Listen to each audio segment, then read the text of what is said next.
नमस्कार दोस्तों, एक बार फिर से आपका स्वागत है हमारे YouTube चैनल जीएस बाय आकाश में।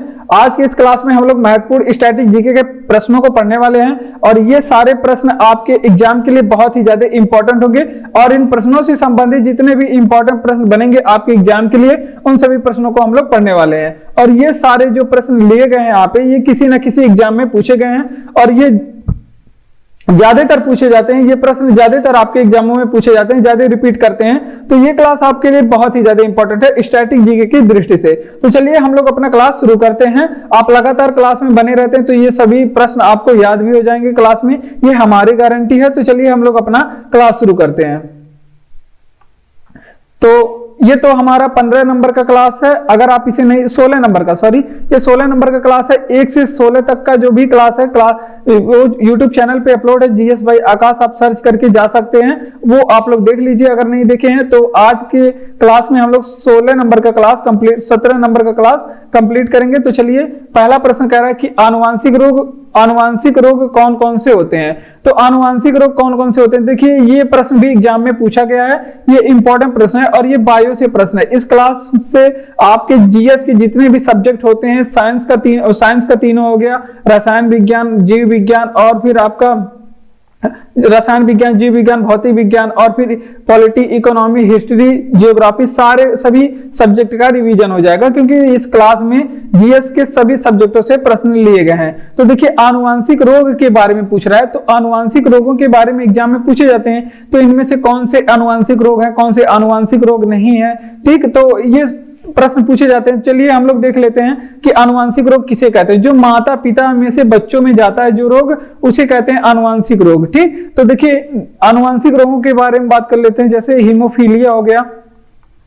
हीमोफीलिया ये कैसी बीमारी है, तो हीमोफीलिया के बारे में याद रखेंगे, ये आनुवांशिक बीमारी है और ये रक्त से संबंधित बीमारी है। वर्णरांधता जो है, ये आंख से संबंधित बीमारी है और ये भी आपके जो है वो आनुवांशिक बीमारी है। डाउन सिंड्रोम, ये गुणसूत्रों के संख्या में कमी होने की वजह से डाउन सिंड्रोम नामक रोग होता है। जैसे आप लोग जानते होंगे, हमारे शरीर में 46 गुणसूत्र पाए जाते हैं, 23 जोड़े गुणसूत्र पाए जाते हैं। तो उसके कुछ हेरा फेरी से ये रोग होता है। अगर आपसे पूछे कि ल्यूकेमिया नामक रोग, ये भी आनुवांशिक बीमारी है। उसके अलावा आप लोग ध्यान रखेंगे सिकल सेल एनीमिया, जिसे बोलते हैं सिकल सेल एनीमिया, ये जो रोग है सिकल सेल एनीमिया, ये भी आपके कैसा रोग है, तो ये भी आपके आनुवांशिक रोग है, ठीक। तो ये इतनी बातें आप लोग ध्यान रखेंगे। सिकल सेल एनीमिया के बारे में भी आप लोग ध्यान रखेंगे। तो इतने आनुवांशिक रोग हैं। अब आनुवांशिकता के बारे में थोड़ी सी बातें कर लेते हैं, क्योंकि ये एक शब्द है आनुवांशिकता। और आनुवांशिकता शब्द से बारे में यहाँ पे क्या पूछा जाता है, एक प्रश्न और यहाँ पे आप लोग नोट करेंगे कि आनुवांशिकता के बारे में अगर आपसे पूछे कि आनुवांशिकता के जनक कौन है, अगर आपसे पूछे कि आनुवांशिकता के जनक या फिर सिद्धांत किसने दिया, ऐसे लिखिए, आनुवांशिकता का सिद्धांत किसने दिया था। तो ये आप लोग ध्यान रखेंगे कि आनुवांशिकता का सिद्धांत ग्रेगर जॉन मेंडल ने दिया था। किसने? ग्रेगर जॉन मेंडल ने दिया था। लेकिन अगर आपसे पूछे कि आनुवांशिकता शब्द किसने दिया, अगर आपसे पूछे कि आनुवांशिकता शब्द का प्रतिपादन या फिर शब्द किसने दिया था, तो बेटसन ने दिया था। तो इतनी बातों को आप लोग ध्यान रखेंगे, तो चलिए हम लोग इसका रिवीजन कर लेते हैं। जैसे अगर आपसे पूछे कि आनुवांशिक रोग कौन कौन से होते हैं, तो जैसे आनुवांशिक रोग हो गया आपका हीमोफीलिया, एक आनुवांशिक रोग है। वर्णरांधता आनुवांशिक रोग है। डाउन सिंड्रोम गुणसूत्रों की संख्या में परिवर्तन की वजह से होता है। ल्यूकेमिया नामक रोग, ये भी आनुवांशिक बीमारी है। उसके बाद सिकल सेल एनीमिया, ये भी आनुवांशिक बीमारी है। अगर आपसे पूछे कि आनुवांशिकता का सिद्धांत किसने दिया था, तो मेंडल ने दिया था। अगर आपसे पूछे कि आनुवांशिकता शब्द किसने दिया था, तो बेटसन ने आनुवांशिकता शब्द दिया था। तो इतनी बातें आप लोग को ध्यान रखना है। और अगला प्रश्न है, और ये पॉलिटी से संबंधित प्रश्न हो सकते हैं या फिर इकोनॉमी ने पॉलिटी से लीजिए। तो देखिए यहाँ पे इकोनॉमी से लीजिए। देखिए, अगर आपसे पूछे कि 1 रुपए का नोट कौन जारी करता है, तो 1 रुपए का नोट जो है वो आपके वित्त मंत्रालय जारी करता है। कौन जारी करता है 1 रुपए का नोट, यहाँ पे लिख लेते हैं, वित्त मंत्रालय 1 रुपए के नोट जारी करता है। अगर आपसे पूछे कि 1 रुपए के नोट पे हस्ताक्षर किसका होता है, यानी कि सिग्नेचर किसका होता है, ये भी पूछा गया है एग्जाम में। तो बहुत बार ये एग्जाम में पूछा गया है। तो ये वित्त सचिव के सिग्नेचर होते हैं। किसके सिग्नेचर होते हैं? वित्त सचिव के सिग्नेचर होते हैं। तो ये बातें आप लोग ध्यान रखेंगे। अब जैसे अगर आपसे पूछे कि 1 रुपए से जितने भी बड़े नोट रहेंगे, 1 रुपए से बड़े जो भी नोट रहेंगे, यानी कि 1 रुपए से बड़ा 2 रुपए हो गया, 5 रुपए हो गया, 10 रुपए हो गया, 20 रुपए हो गया, 100 रुपए हो गया और उसके बाद 500 रुपए हो गया। तो 1 रुपए से जो बड़े नोट होंगे उसको जारी करने का काम भारतीय रिजर्व, यहाँ पे पहले इंडिकेट करेंगे, उसको जारी कौन करता है? 1 रुपए के 1 रुपए से बड़े नोट जो है उसको जारी करने का काम भारतीय रिजर्व बैंक करता है। कौन? भारतीय रिजर्व बैंक करता है। ये बातें आप लोग ध्यान रखेंगे, भारतीय रिजर्व बैंक। और ये भी पूछा जाता है कि 1 रुपए से जो भी बड़े नोट होते हैं, अगर आपसे पूछे कि 1 रुपए से जो भी बड़े नोट होते हैं इस पे हस्ताक्षर किसका होता है, ये भी एग्जाम में पूछा गया है, ये एग्जाम में पूछा जाता है। तो देखिए इस पे हस्ताक्षर जो होंगे वो आरबीआई के गवर्नर का होगा, आरबीआई के गवर्नर का होगा। 1 रुपए के नोट छोड़ करके बाकी सभी नोटों पे आरबीआई के गवर्नर का हस्ताक्षर होता है। ये बातें आप लोग ध्यान रखेंगे। ठीक, अगर आपसे पूछे कि आरबीआई तो नोट जारी करता है, नोट जारी करने का काम या फिर साख नियंत्रण का काम आरबीआई करता है, और ये नोट जारी करने की ये कौन सी प्रणाली के द्वारा नोट जारी करता है, तो ये भी आप लोग ध्यान रखेंगे। ये एग्जाम में पूछा गया है, न्यूनतम आरक्षण प्रणाली के द्वारा जारी करता है। किस प्रणाली के द्वारा? न्यूनतम आरक्षण प्रणाली के द्वारा ये जारी करता है। तो इतनी बातें आप लोग ध्यान रखेंगे। तो इस प्रश्न से आप लोग ये बातें आप लोग ध्यान रखेंगे, क्योंकि ये सभी बातें आपके एग्जाम में पूछे गए हैं और पूछे जाने के चांस बहुत ज्यादा हैं। तो देखिए 1 रुपए के नोट जारी करने का काम करेगा तो वित्त सचिव, वित्त मंत्रालय जारी करता है। कौन जारी करता है? वित्त मंत्रालय। अगर आपसे पूछे कि 1 रुपए के नोट पे हस्ताक्षर किसके होते हैं, तो वित्त सचिव के इस पे हस्ताक्षर होते हैं। किसके? वित्त सचिव के। अगर आपसे पूछे बड़े नोट कौन जारी करता है, तो बड़े नोट भारतीय रिजर्व बैंक जारी करता है, और बड़े नोटों पे हस्ताक्षर रिजर्व बैंक यानी कि आरबीआई के गवर्नर का होता है। ठीक, और आरबीआई किस प्रणाली को अपना करके नोट जारी करता है, तो न्यूनतम आरक्षण प्रणाली को अपना करके ये नोटों को जारी करता है। तो इतनी बातें आप लोग ध्यान रखेंगे, इतनी बातें आप लोग को ध्यान रखना है। तो अगला प्रश्न है कि राष्ट्रीय आय का अनुमान लगाने वाली संस्था।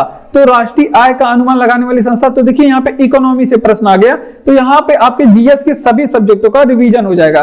तो देखिए राष्ट्रीय आय, अब यहाँ पे राष्ट्रीय आय के बारे में पूछ रहा है, तो इसको जारी करने वाली संस्था है केंद्रीय सांख्यिकी संगठन। तो राष्ट्रीय आय का अनुमान लगाने वाली संस्था है कौन सी है? केंद्रीय सांख्यिकी संगठन। केंद्रीय सांख्यिकी संगठन ये क्या करती है? राष्ट्रीय आय का अनुमान लगाती है। इसको मतलब इसका शॉर्ट फॉर्म क्या है, तो इसका शॉर्ट फॉर्म आप लोग लिखेंगे, इसको कहते हैं सीएसओ। क्या कहते हैं? सीएसओ, केंद्रीय सांख्यिकी संगठन। ठीक, तो इतनी बातें आप लोग ध्यान रखेंगे। अगर अब यहाँ पे राष्ट्रीय आय से संबंधित अगर आपसे पूछे कि सर्वप्रथम राष्ट्रीय आय किसने निकाला था, सर्वप्रथम राष्ट्रीय आय का आकलन किसने किया था, तो सबसे पहले राष्ट्रीय आय के आकलन करने वाले कौन है? दादा भाई नौरोजी। किसने किया था? दादा भाई नौरोजी ने सबसे पहले राष्ट्रीय आय का आकलन किया, और दादा भाई नौरोजी ने सर्वप्रथम प्रति व्यक्ति आय भी निकाला था। अगर आपसे पूछे कि सर्वप्रथम प्रति व्यक्ति आय कौन निकाला था, तो सबसे पहले प्रति व्यक्ति आय निकालने वाले व्यक्ति कौन है? दादा भाई नौरोजी। और ये जब प्रति व्यक्ति आय निकाले थे तो उस समय कितने रुपए थी? 20 रुपए प्रति व्यक्ति आय आई थी। ठीक, तो ये भी एग्जाम में पूछा गया है। तो इतनी बातें आप लोग ध्यान रखेंगे। तो अब ये बातें आप लोग ध्यान रखेंगे। तो चलिए इसका रिवीजन करते हैं। देखिए अगर आपसे पूछे कि राष्ट्रीय आय का अनुमान लगाने वाली संगठन कौन सी है, तो केंद्रीय सांख्यिकी संगठन है जो कि राष्ट्रीय आय का अनुमान लगाती है। ठीक है, ये बातें आप लोग ध्यान रखेंगे।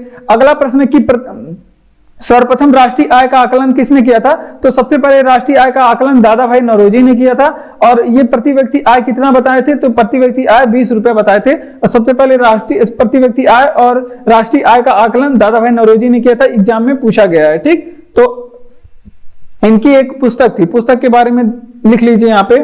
दादा भाई नौरोजी की एक पुस्तक थी जिसका नाम था poverty and British rule in India. क्या नाम था इसका? इस पुस्तक का नाम है poverty and un British rule in India. ये पुस्तक किसकी थी, तो ये दादा भाई नौरोजी की थी, और इन्होंने इस पुस्तक में प्रति व्यक्ति आय का आकलन सबसे पहले किया था, बताया था कि प्रति व्यक्ति आय कितनी है और राष्ट्रीय आय हमारी कितनी है। तो ये पुस्तक के बारे में भी आप लोग ध्यान रखेंगे। अब बढ़ते हैं अपने अगले प्रश्न की ओर। अगर ये क्लास आपको अच्छा लग रहा हो तो क्लास को लाइक करिए, चैनल को सब्सक्राइब करके हमारे साथ जुड़ जाइए। अगर आपको पीडीएफ इसका चाहिए तो पीडीएफ चैनल का लिंक डिस्क्रिप्शन में दिया गया है, आप वहां पर जाकर के इसका पीडीएफ पा सकते हैं।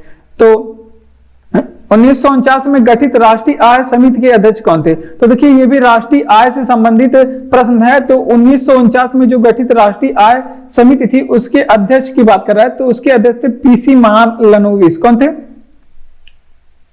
तो उसके अध्यक्ष कौन थे? पीसी महालनोबिस। ठीक, इनके बारे में आप लोग ध्यान रखेंगे। ये भी प्रश्न जो है आपका इकोनॉमी से हो गया, ये भी इकोनॉमी से संबंधित प्रश्न है। और पीसी महालनोबिस ने राष्ट्रीय आय समिति की, राष्ट्रीय आय आकलन समिति की जो है वो अध्यक्ष थे। ठीक, अगर आपसे पूछे कि जो राष्ट्रीय आय है इसमें सर्वाधिक योगदान किस क्षेत्र का होता है, अगर आपसे पूछे कि राष्ट्रीय आय में सर्वाधिक योगदान किस क्षेत्र का होता है, तो इसमें जो है सर्वाधिक योगदान वो है आपका तृतीय क्षेत्र से। और तृतीय क्षेत्र को एग्जाम में कई बार पूछा गया है। इसको और किस नाम से जानते हैं तृतीय क्षेत्र को? तो इसे सेवा क्षेत्र भी कहते हैं। क्या कहते हैं इसे? सेवा क्षेत्र भी कहते हैं। ये बातें आप लोग ध्यान रखेंगे। अब बढ़ते हैं अपने अगले प्रश्न की ओर। अगर आपसे पूछे कि प्रति व्यक्ति आय कैसे निकाला जाता है, तो ये देखिए सिंपल सी बात है, प्रति व्यक्ति आय। अगर आपको नहीं निकालने आता तो सीख लीजिए। तो पहले आप लोग को राष्ट्रीय आय ऊपर लिखना होगा, राष्ट्रीय आय। ठीक, और उसमें किससे भाग लगाना होगा? राष्ट्रीय आय में किससे भाग लगाना होगा? तो राष्ट्रीय आय में टोटल जो भी देश की जनसंख्या होगी उससे भाग लगाना होगा। तो इससे निकलता है प्रति व्यक्ति आय। तो ये भी बात आप लोग ध्यान रखेंगे क्योंकि फार्मूला भी एग्जाम में पूछा गया है। अब बात कर लेते हैं प्रश्न की। तो 1949 में गठित राष्ट्रीय आय समिति के अध्यक्ष कौन थे? तो इसके अध्यक्ष थे पीसी महालनोबिस। कौन थे? पीसी महालनोबिस। ये बात आप लोग ध्यान रखेंगे। अब जो यहां से इंपॉर्टेंट प्रश्न बन सकता है कि जो राष्ट्रीय आय की है इसका योगदान सर्वाधिक किस क्षेत्र में होता है, किस क्षेत्र का सर्वाधिक योगदान होता है हमारे राष्ट्रीय आय में? तो सबसे ज्यादा तृतीय क्षेत्र का योगदान होता है, जिसको कहते हैं सेवा क्षेत्र। अगला है कि प्रति व्यक्ति आय कब कैसे निकालेंगे? तो राष्ट्रीय आय में जितना भी हमारे देश का टोटल आय होगा उसमें टोटल जनसंख्या से भाग करेंगे तो हमारा प्रति व्यक्ति आय यानी कि एक लोगों की आय निकल करके आएगी। तो ये बातें आप लोग ध्यान रखेंगे। और अगला प्रश्न है कि रिपब्लिक पुस्तक के लेखक कौन थे? तो रिपब्लिक नामक एक पुस्तक थी और उसके लेखक का नाम यहाँ पे पूछ रहा है। तो रिपब्लिक नामक पुस्तक भी एग्जाम में पूछा गया। तो इसके पुस्तक का नाम था, इसके लेखक का नाम था प्लेटो। और प्लेटो के बारे में देख लेते हैं। अब आप लोग जानते हैं सिकंदर आया था भारत में, सिकंदर। और सिकंदर के गुरु कौन थे? तो अगर आपसे पूछे कि सिकंदर के गुरु कौन थे, तो अरस्तु थे। अब अरस्तु के गुरु कौन थे? तो अरस्तु के गुरु प्लेटो थे। कौन थे? प्लेटो। और प्लेटो के गुरु कौन थे? तो ये आप लोग ध्यान रखेंगे, प्लेटो के गुरु कौन थे? सुकरात। ठीक, इतनी बातें आप लोग ध्यान रखेंगे। सिकंदर के गुरु अरस्तु थे और जो भारत में आक्रमण करने आया था, फिर अरस्तु के गुरु प्लेटो थे और प्लेटो के गुरु कौन थे? सुकरात थे। ठीक, ये बातें आप लोग ध्यान रखेंगे। अगर वहीं पे थोड़ी सी बात कर लें कि अगर आपसे पूछे कि आदर्शवाद के जनक कौन है, आदर्शवाद के जनक के बारे में पूछे कि आदर्शवाद के जनक कौन है, तो आदर्शवाद के जनक किसे माना जाता है? तो प्लेटो को आदर्शवाद का जनक कहा जाता है। ठीक, इतनी बातें आप लोग ध्यान रखेंगे। जबकि अगर आपसे पूछे कि जीव विज्ञान के जनक बताइए, यहीं पे एडिशनल पॉइंट आप लोग याद रखेंगे। जीव विज्ञान का एंड वनस्पति, अगर जंतु विज्ञान के जनक पूछ ले, जीव विज्ञान और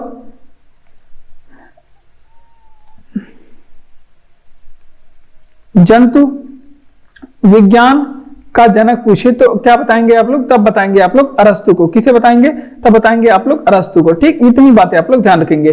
चलिए हम लोग रिवीजन करते हैं। देखिए रिपब्लिक पुस्तक के लेखक कौन थे? तो रिपब्लिक नामक जो पुस्तक था उसके लेखक थे प्लेटो। प्लेटो के गुरु थे, मतलब प्लेटो के बारे में बात कर लेते हैं। देखिए सिकंदर के गुरु थे अरस्तु, अरस्तु के गुरु थे प्लेटो, प्लेटो के गुरु थे सुकरात। ठीक, सुकरात के चेला थे प्लेटो, प्लेटो के चेला थे अरस्तु, अरस्तु के चेला कौन थे? सिकंदर। ये इतनी बातें आप लोग ध्यान रखेंगे।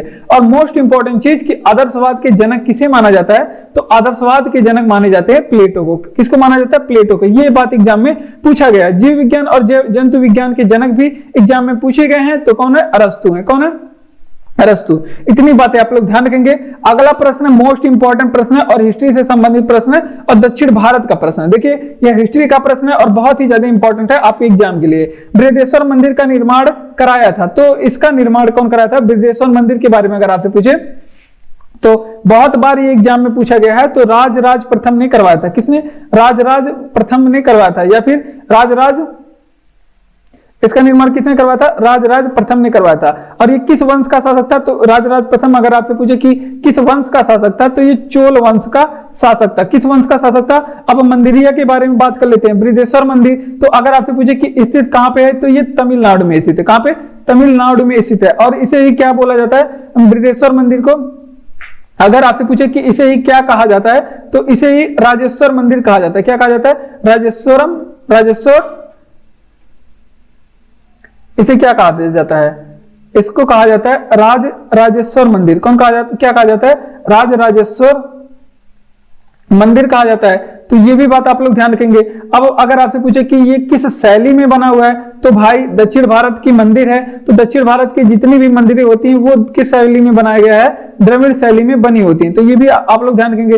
अगर आपसे पूछे कि किस देवता का मंदिर है, तो ये आप लोग बताएंगे, ये भी एग्जाम में पूछा गया है। तो ये भगवान सूर्य का मंदिर है। किस भगवान का? सूर्य भगवान का ये मंदिर है। तो ये सारी बातें आप लोग यहाँ से ध्यान रखेंगे। तो चलिए रिवीजन कर लेते हैं। देखिए बृहदेश्वर मंदिर का निर्माण कराया था। तो देखिए जितने भी एग्जाम में प्रश्न पूछे गए हैं बृहदेश्वर मंदिर का, वो हमने बताया। तो देखिए इसका निर्माण राजराज प्रथम ने करवाया था। किसने? राजराज प्रथम। किस वंश का शासक था? तो ये चोल वंश का शासक था। अगर आपसे पूछे कि बृहदेश्वर मंदिर स्थित कहां है, तो तंजावुर तमिलनाडु में स्थित है। लेकिन आप लोग तंजावुर नहीं याद रख पाते तो कम से कम तमिलनाडु याद रखेंगे। इसे क्या कहा जाता है? तो इसे राजराजेश्वर मंदिर भी कहा जाता है। और ये किस शैली में बना हुआ है? तो ये द्रविड़ शैली में बना हुआ है। किस शैली में? द्रविड़ शैली में बना हुआ है। अगर आपसे पूछे कि ये किस देवता का मंदिर है, तो ये भगवान सूर्य का मंदिर है। किसका मंदिर है? भगवान सूर्य का मंदिर है। तो इतनी बातें आप लोग ध्यान रखेंगे। बढ़ते हैं अपने अगले प्रश्न की ओर। और अगला प्रश्न है कि खलीफा से प्रतिष्ठित पत्र मांगने वाले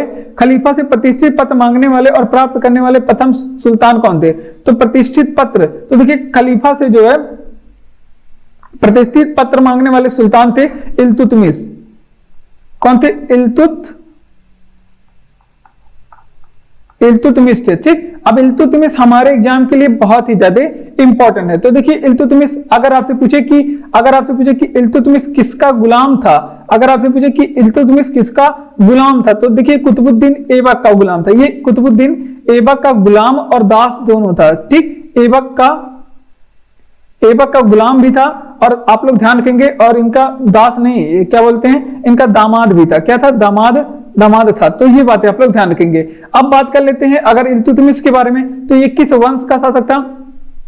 तो अगर आपसे पूछे कि ये किस वंश का शासक था, तो ये गुलाम वंश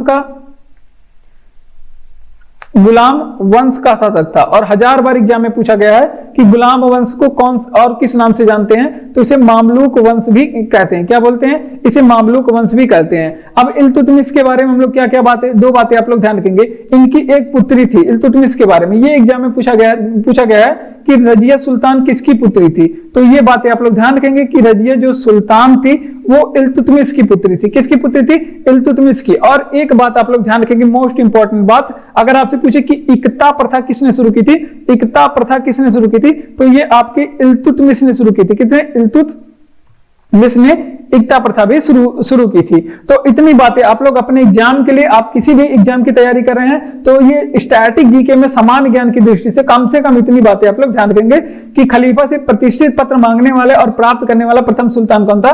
तो इल्तुतमिश था। कौन था? इल्तुतमिश था। और ये किस वंश का शासक था? तो ये गुलाम वंश, जिसे मामलूक वंश भी कहते हैं और दास वंश भी कहते हैं। और ये किसका गुलाम था? कुतुबुद्दीन ऐबक का गुलाम था। ठीक, कुतुबुद्दीन ऐबक का गुलाम था। आगे हम लोग कुतुबुद्दीन ऐबक के बारे में पढ़ेंगे। और उनका दामाद भी था। अब इक्ता प्रथा इल्तुतमिश ने शुरू किया था। अब बात करते हैं इसकी पुत्री का क्या नाम था? रजिया सुल्तान इसकी पुत्री का नाम था, जो भारत की पहली महिला शासिका थी। सरयू नदी के नाम से किसे जाना जाता है? तो देखिए सरयू नदी के नाम से घाघरा नदी को जाना जाता है। किस नदी को? घाघरा नदी को जाना जाता है। और घाघरा नदी से एक मोस्ट इंपॉर्टेंट बात यह बनती है, अगर आपसे पूछे कि अयोध्या किस नदी के किनारे स्थित है, अगर आपसे पूछे कि अयोध्या किस नदी के किनारे स्थित है, तो ये आपके घाघरा नदी के किनारे स्थित है। यही घाघरा नदी, या फिर अगर आपसे इसी नदी को सरयू कहा जाता है, तो आप लोग बताएंगे कि सरयू नदी के किनारे अयोध्या स्थित है। तो ये बातें आप लोग ध्यान रखेंगे। अब हम लोग क्या पढ़ने वाले हैं?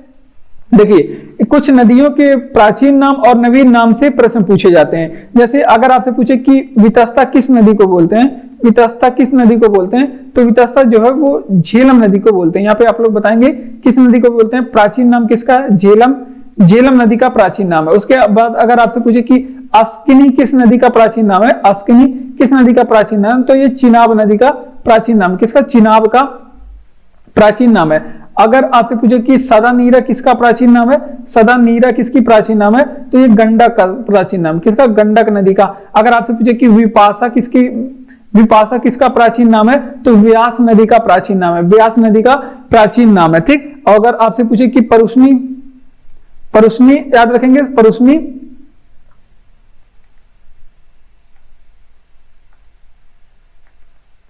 परुष्णी नदी अगर आपसे पूछे कि किस नदी का प्राचीन नाम है, तो ये बताएंगे परुष्णी जो है ये रावी नदी का प्राचीन नाम है। और एक आप लोग सुतुद्री लिखेंगे, सुतुद्री भी पूछा जाता है किस नदी का प्राचीन नाम है? तो ये सतलज नदी का प्राचीन नाम है। किस नदी का? सतलज नदी का। तो ये बातें आप लोग ध्यान रखेंगे, जो भी जितनी भी नदियां थी उसके प्राचीन नाम और नवीन नाम सभी हम आपको एक जगह पे बता दिए हैं। तो देखिए, सरयू नदी के नाम से किसे जाना जाता है? और ये नदियों से संबंधित इंपॉर्टेंट प्रश्न है, यहां से प्रश्न तो जरूर पूछा जाता है। देखिए, सरयू नदी के नाम से किसे जाना जाता है? तो घाघरा नदी को सरयू नदी के नाम से जाना जाता है। तो हमारे एग्जाम में प्रश्न पूछता है जो पुरानी नदियां हैं और उनके नाम और फिर नई उनका नवीन नाम, ये एग्जाम में पूछा जाता है। तो कई बार इसको ऋग्वैदिक नाम बोलते हैं कि वितस्ता किस नदी का ऋग्वैदिक नाम है? तो आप लोग बताएंगे झेलम का ऋग्वैदिक नाम है। अस्किनी किस नदी का ऋग्वैदिक नाम है? तो चिनाब का ऋग्वैदिक नाम है। तो इस तरह से भी एग्जाम में पूछा जाता है। जबकि एक और प्रश्न आप लोग याद रखेंगे कि अयोध्या किस नदी के किनारे स्थित है?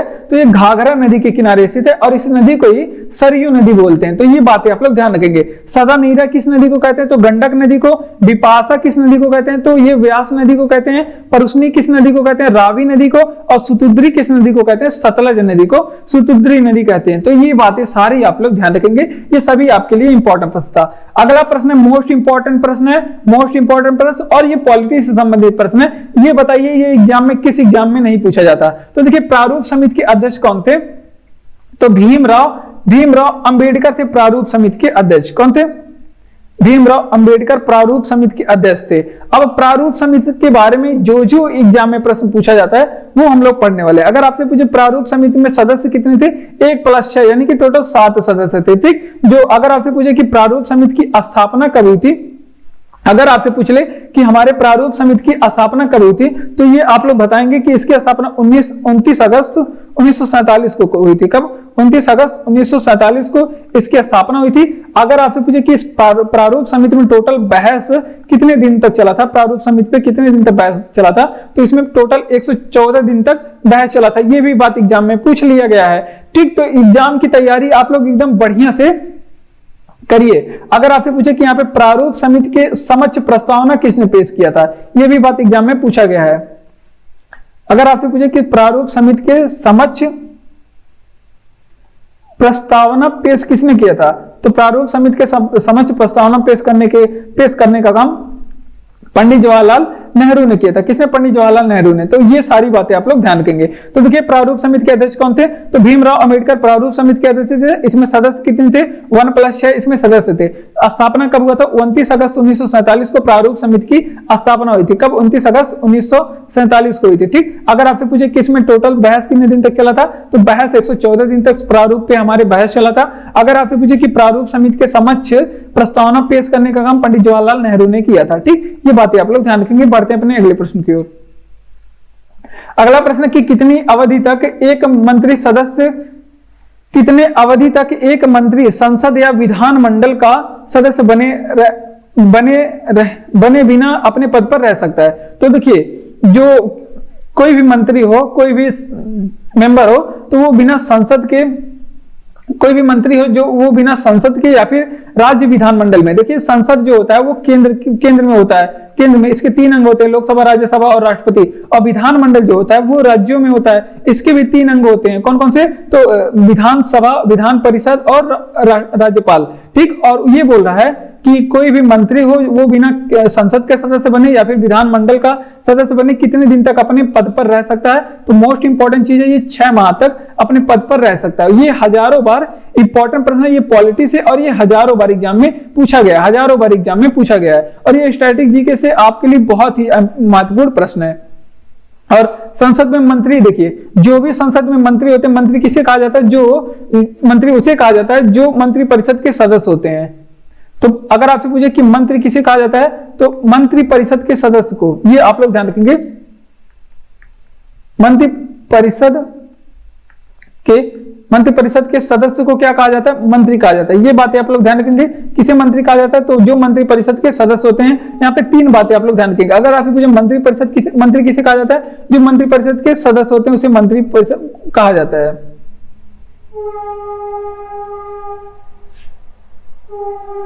अगर आपसे पूछे कि यहीं पे, अगर आपसे पूछे कि वहीं पे, अगर आपसे पूछे कि मंत्री परिषद के जितने भी सदस्य होते हैं, मंत्री परिषद के जो सदस्य होते हैं, मंत्री परिषद के सदस्य होते हैं, उन्हें क्या बोला जाता है, उन्हें संविधान, इन्हें सरकारी सदस्य बोला जाता है। क्या बोला जाता है, सरकारी सदस्य बोला जाता है। और जो मंत्री परिषद के सदस्य नहीं होते हैं, अगर आपसे पूछे कि जो सदस्य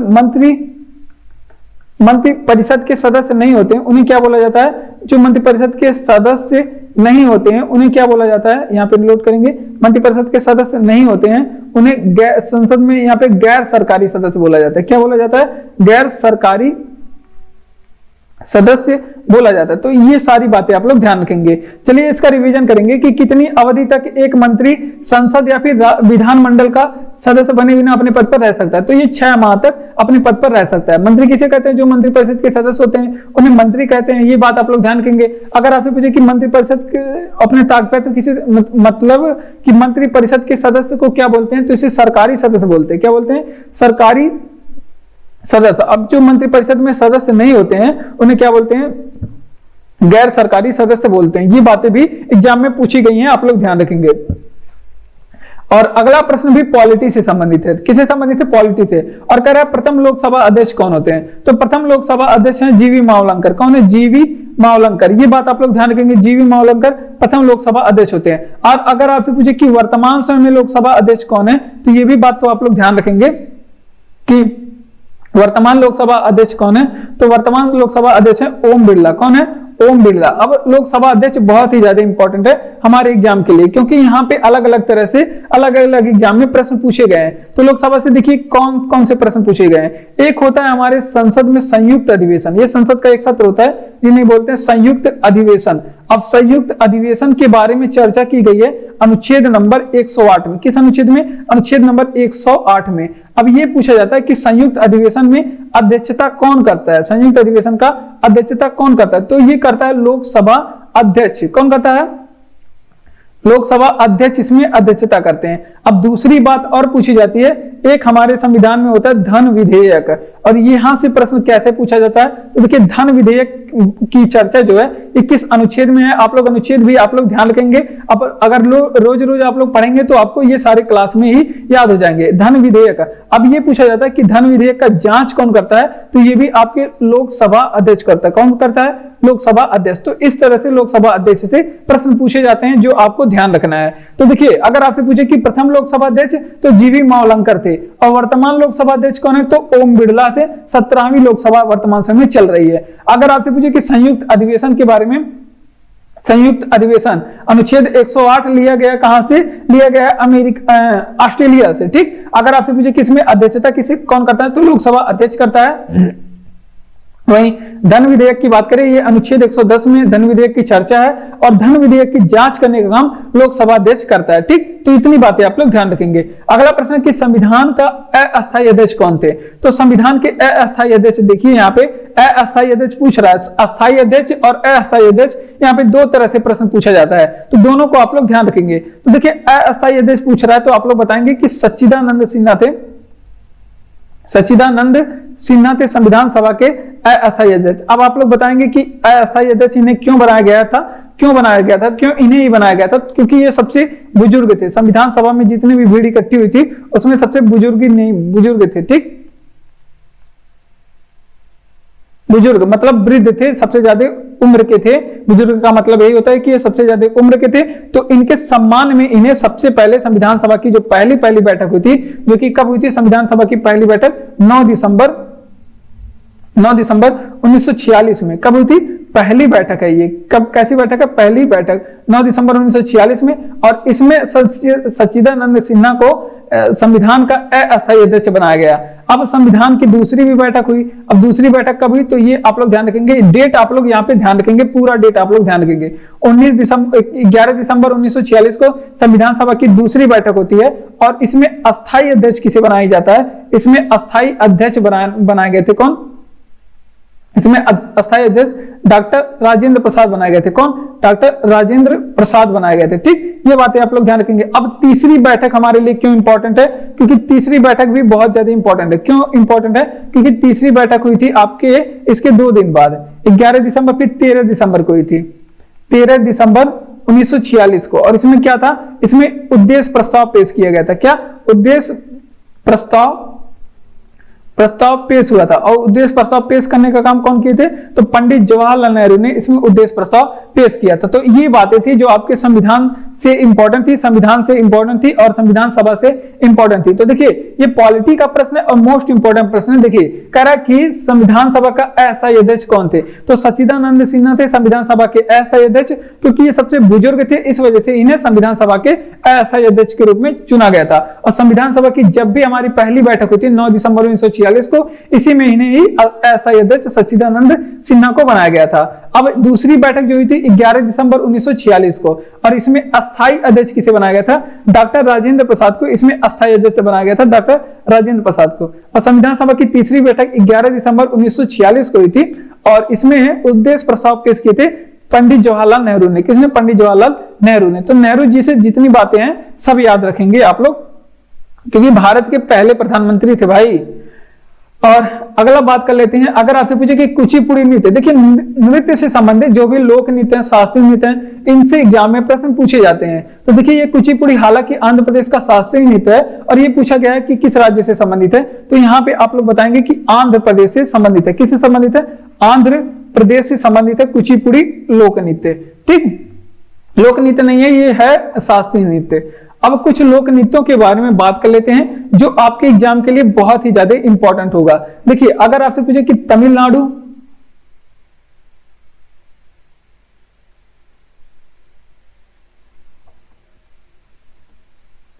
अगर आपसे पूछे कि कुछ शास्त्रीय नृत्य के बारे में बात कर लेते हैं। जैसे अगर आपसे पूछे कि सत्रिया कहाँ का शास्त्रीय नृत्य है? सत्रिया कई बार आप लोग पढ़े हैं कि सत्रिया कहाँ का है? असम का है। कहाँ? असम का। उसके अलावा मोहिनी अट्टम आपसे पूछ ले कि मोहिनी अट्टम कहाँ का शास्त्रीय नृत्य? मोहिनी अट्टम। और मोहिनी अट्टम के साथ आप लोग कथकली भी आप लोग याद रखेंगे, कथकली। तो ये कहाँ का है? ये केरल का। कहाँ का? केरल का शास्त्रीय नृत्य है। अब केरल, और अगर आपसे पूछे कथकली तो आप लोग केरल में बताएंगे, लेकिन आप लोग से पूछ ले कि कथक कहाँ का है? कथक, तो आप लोग चले आएंगे उत्तर भारत में। तो ये उत्तर भारत का शास्त्रीय नृत्य। कहाँ का? उत्तर भारत का शास्त्रीय नृत्य। या फिर आप लोग को ऑप्शन में कहीं उत्तर प्रदेश भी मिलता होगा, तो यहाँ पे आप लोग सही कर पाएंगे। ठीक, कथक। तो अगर आपसे पूछे कि यहाँ पे लखनऊ, कथक का उदय कहां से हुआ? तो लखनऊ घराने से और आपका जयपुर घराने से इसका उदय क्या बोलते हैं? उद्गम माना जाता है। अगर आपसे पूछे कि भरतनाट्यम कहाँ का शास्त्रीय नृत्य है? भरतनाट्यम, तो ये कुछ इंपॉर्टेंट है, ये तमिलनाडु का है। कहाँ के? तमिलनाडु का। तो ये सारी बातें आप लोग ध्यान रखेंगे। अब बढ़ते हैं अपने, इसका रिवीजन पहले करिए। देखिए, कुचिपुड़ी नृत्य शैली मुख्यतः किस राज्य से संबंधित है? तो कुचिपुड़ी आप लोग बताएंगे कहाँ पे? आंध्र प्रदेश में। कहाँ पे? आंध्र प्रदेश में आप लोग बताएंगे। जबकि सत्रिया पूछे तो असम में बताएंगे, और मोहिनी अट्टम और कथकली पूछे तो केरल में आप लोग बताएंगे, और कथक पूछ ले तो उत्तर भारत में, और भरतनाट्यम जो पूछ ले वो तमिलनाडु में बताएंगे। ठीक, इतनी बातें आप लोग ध्यान रखेंगे। केसर का सर्वाधिक उत्पादन, तो यहाँ पे नोट करेंगे जम्मू कश्मीर में होता है। केसर का सर्वाधिक उत्पादन जो है जम्मू कश्मीर राज्य करता है।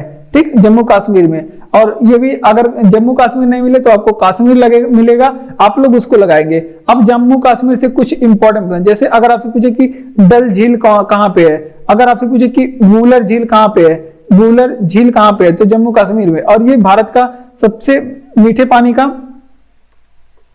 पानी का ये भारत का बड़ा झील है। कैसा झील है? बड़ा झील है। वूलर झील कहाँ पे? जम्मू कश्मीर में। अगर आपसे पूछे कि जोजिला दर्रा कहाँ पे स्थित है, जोजिला दर्रा कहाँ पे स्थित है, तो भी आप लोग बताएंगे कहाँ पे? जम्मू कश्मीर में। इसके अलावा अगर आपसे पूछे, वूलर झील जो है मीठे पानी की सबसे बड़ी झील है, जम्मू कश्मीर में। अगर आपसे पूछे कि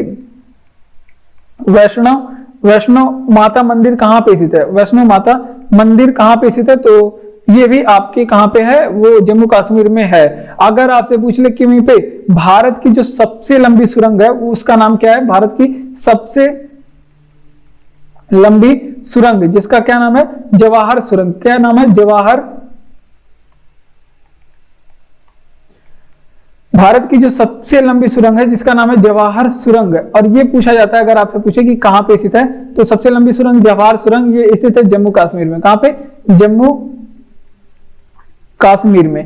तो इतनी बातें आप लोग यहाँ पे ध्यान रखेंगे। तो देखिए केसर का सर्वाधिक उत्पादन कहां पे किया जाता है? जम्मू कश्मीर में केसर का सर्वाधिक उत्पादन। और कुछ झीलें हैं जो जम्मू कश्मीर में पाई जाती है। डल झील आपसे पूछे कहां पे? जम्मू कश्मीर में। बूलर झील कहां पे? जम्मू कश्मीर में। भारत में मीठे पानी का सबसे बड़ा झील है। और जोजिला दर्रा कहां पे है? जम्मू कश्मीर में। वैष्णो माता मंदिर जम्मू कश्मीर में। सबसे लंबी सुरंग जो है भारत की जवाहर सुरंग है, जम्मू कश्मीर में स्थित है। अगला प्रश्न कि कांग्रेस के प्रथम अध्यक्ष कौन थे? मोस्ट इंपॉर्टेंट प्रश्न है। और यहाँ पे कांग्रेस के अगर आपसे पूछे पहले अध्यक्ष कौन है तो भी आप बता पाएंगे, और पहले अंग्रेज अध्यक्ष कौन है तो भी आप बता पाएंगे, पहले पारसी अध्यक्ष कौन है तो भी आप बता पाएंगे। इस प्रश्न को पढ़ने के बाद पहले मुस्लिम अध्यक्ष कौन है तभी आप बता पाएंगे। तो देखिए सभी बातों पर चर्चा करेंगे। तो देखिए कांग्रेस के बारे में अगर प्रथम अध्यक्ष की बात करें तो कांग्रेस के पहले अध्यक्ष थे व्योमेश चंद्र बनर्जी, जिसे WC बनर्जी कहा जाता है। क्या कहा जाता है? WC बनर्जी। और कांग्रेस का जो पहला अधिवेशन था वो 1885 में हुआ था। अगर आपसे पूछे कहां पे हुआ था तो ये आप लोग बताएंगे मुंबई में। तो ये इतनी बातें आप लोग ध्यान रखेंगे।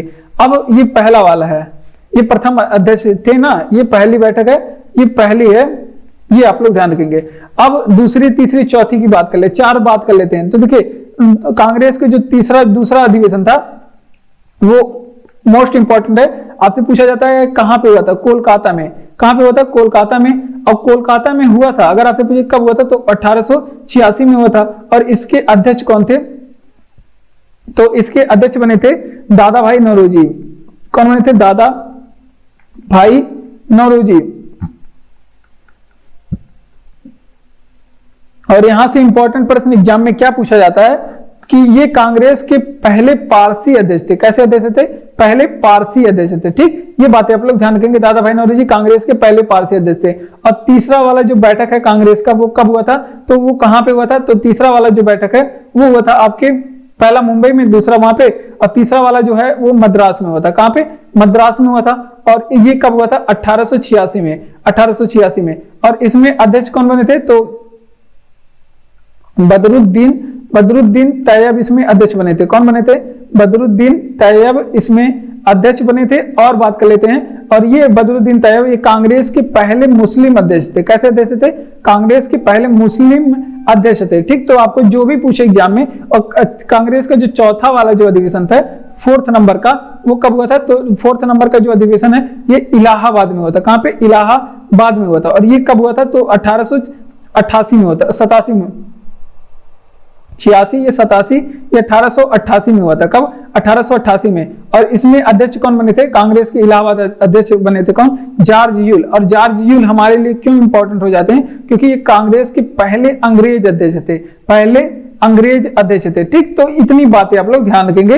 कांग्रेस से इतनी बातें आप लोग ध्यान रखेंगे। और अलग अलग प्रश्नों में हम बताते हैं कि आपको कौन कौन सा अधिवेशन ज्यादा इंपॉर्टेंट है, उसमें पहले महिला अध्यक्ष कौन है, पहली भारतीय महिला अध्यक्ष कौन है, और स्वतंत्रता के समय अध्यक्ष कौन है, और कांग्रेस के जो हमारा जितने भी इंपॉर्टेंट चीज होते हैं, सबसे अधिक समय तक अध्यक्ष कौन है, सबसे कम समय तक अध्यक्ष कौन है, और सबसे अधिक उम्र के अध्यक्ष कौन है। तो ये सारी बातें हम लोग पढ़ते चलते हैं। तो ये आगे प्रश्नों में रिवीजन कराया जाएगा। पहले इतनी चीजें आप लोग ध्यान रखेंगे। कांग्रेस के प्रथम अध्यक्ष आप लोग पूछे तो आप लोग व्योमेश चंद्र बनर्जी बताएंगे। 1885 में अधिवेशन मुंबई में हुआ था। अब सेकंड अधिवेशन जो है कोलकाता में हुआ था, और ये 1886 में हुआ था। और ये दादा भाई नौरोजी ने इसमें अध्यक्ष थे। और कांग्रेस के पहले पारसी अध्यक्ष दादा भाई नौरोजी बने थे।